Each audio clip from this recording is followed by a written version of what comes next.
Welcome to Boozy Movies, where watching movies and making cocktails is what we do. I think you should just come home with me. Well, we have been staying in and watching movies and creating cocktails, and we have two for the movie Edward Scissorhands. Can I bring show and tell on Monday? A misunderstood suburban dream unfolds as a man with scissors for hands becomes the go-to guy for hedge trimming, dog grooming, and haircuts. Nothing says trustworthy neighbor like a guy who can turn hedges into art and accidentally maim you in one motion. Our first cocktail is based off of a neighborly pour called the Lutz Lemonade. This is fascinating. Our second cocktail is a creation after the inventor's own heart, Cookie Heart. You can't buy the necessities of life with cookies. Let's be good little neighbors and start with the Lutz Lemonade. We're going to be using rye whiskey, lemon juice, maple syrup, Aquafaba or egg white, orange bitters, fresh thyme, and saline. In a cocktail shaker, muddle thyme, a couple of dashes of orange bitters, and 1 ounce of lemon juice. Add into the shaker 2 ounces of rye, 1 ounce aquafaba, half an ounce maple syrup, and a dropper of saline. Add ice, a sprig, and more ice. Cover and shake until chilled. Strain into a chilled highball glass with a sphere. Garnish with more thyme clipped to the side. And here is the Lutz Lemonade. So this is a whiskey sour type cocktail, but we took the inspiration and added a bunch of thyme, kind of like it's the hedges. So not only did we muddle it, so you're getting a lot of flavor of the thyme in the cocktail, but then we also put a big bush on the side. So that way when you're going in for the drink, you get a nice whiff of that as well. Why, isn't that exciting? That's right, and hopefully somebody's inspired to twist theirs into like a thyme T-Rex. Unfortunately, the best I could do is a little wreath.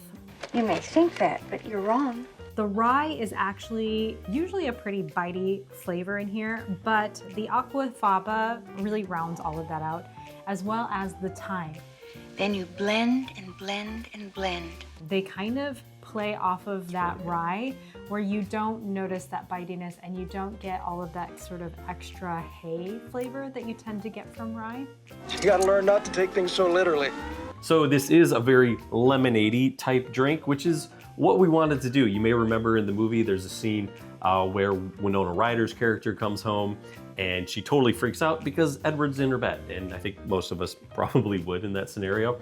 Edward and the dad go downstairs. Dad kind of sneakily pours him a drink. And Edward has never sipped any alcohol in his life. It is just as far as we can tell. Yeah. As far as we can tell. And it's like,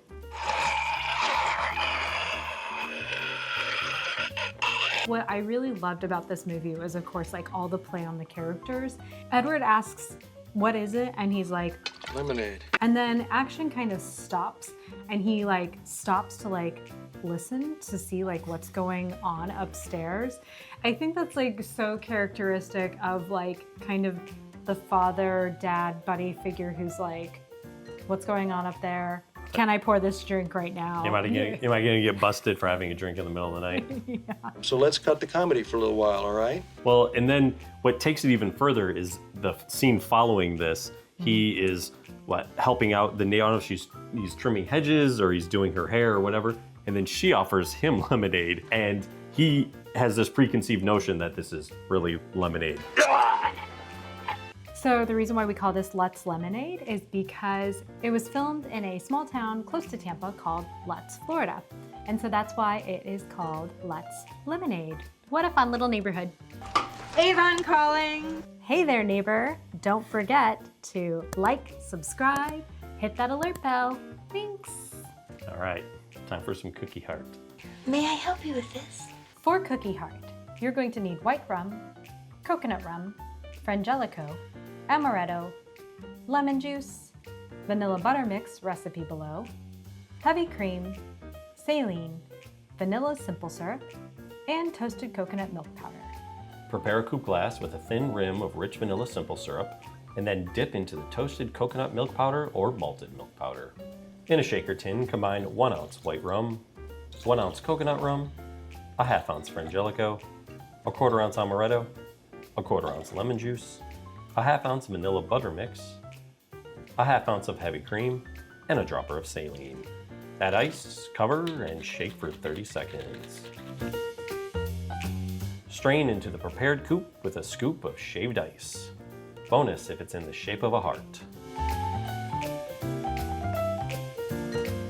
All right, the cookie heart. Been looking forward to this one.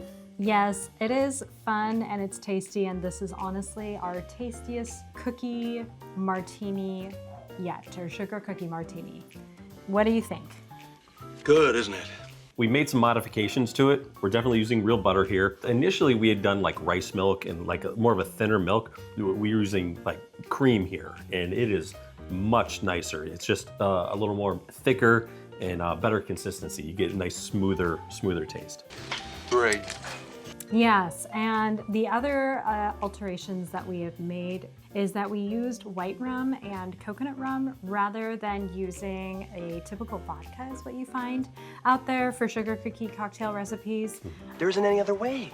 We also added 2 different nut liqueurs. I think initially I think the Frangelico was a little bit of a late addition. Well, then why'd you do it? It just gives it a little bit more of the desserty flavor. Yeah. Really enjoy it. Yeah, and then additionally, one of the best like kind of toasty cookie flavors that we're getting is actually from the Garnish itself, and that is toasted coconut milk powder. Thank you, dear. You can also use malted milk powder. We tend to use the toasted coconut because we try to make our drinks as gluten and dairy-free friendly as possible. This one obviously is not that. We did make a version that is vegan. It's good, it's just not quite as thick. That's not fair. So this cocktail was inspired by a scene where Edward is having a flashback about his life.